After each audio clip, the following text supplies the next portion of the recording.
తెలివి అంత తెలివి, అందుకే జిష్ణు అంటారు. జిష్ణు. ఆయన నామావళిలో ఉమ్. విష్ణు అన్న పేరు వస్తుంది, జిష్ణు అన్న పేరు వస్తుంది. ఆ, అంటే హయ్యెస్ట్ ఇంటెలిజెంట్, తెలివి పరుడు, జ్ఞాని అని అర్థం. ఆహా. అటువంటి ఆయనకు మరి రాక్షస సంహారం చేసేటప్పుడు ఉమ్. శివశక్తి అవసరమైంది. ఉమ్.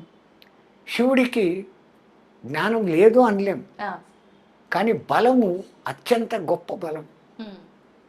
ఎక్కడ అతి శక్తివంతమైన రావణాసురుని లాంటి వాడిని చంపాలా అంటే ఉమ్.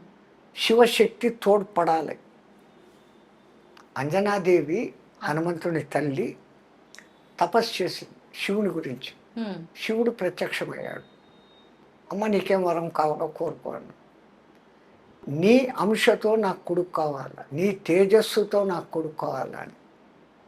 అంటే ఆయన అన్నాడు, నా తేజస్సును పార్వతీదేవే భరించలేక గంగానదిలో వదిలిపెట్టేస్తే ఉమ్. కొన్ని ఏండ్లు ప్రవాహంలో పోయి శరవణాలకు తగిలి 6 ముక్కలై చల్లబడితే ఆ, శరవణ శరవణభవుడు అనే సుబ్రహ్మణ్యుడుగా వచ్చాడు. నా తేజస్సును పార్వతే భరించలేదు, మానవకాంత, అందున నువ్వు వానరకాంత, నువ్వు నా శక్తి ఎక్కడ భరిస్తావు, నేను ఇవ్వను ఈ వరం అంటాడు. ఇస్తే ఈ వరం, లేకుంటే పోను.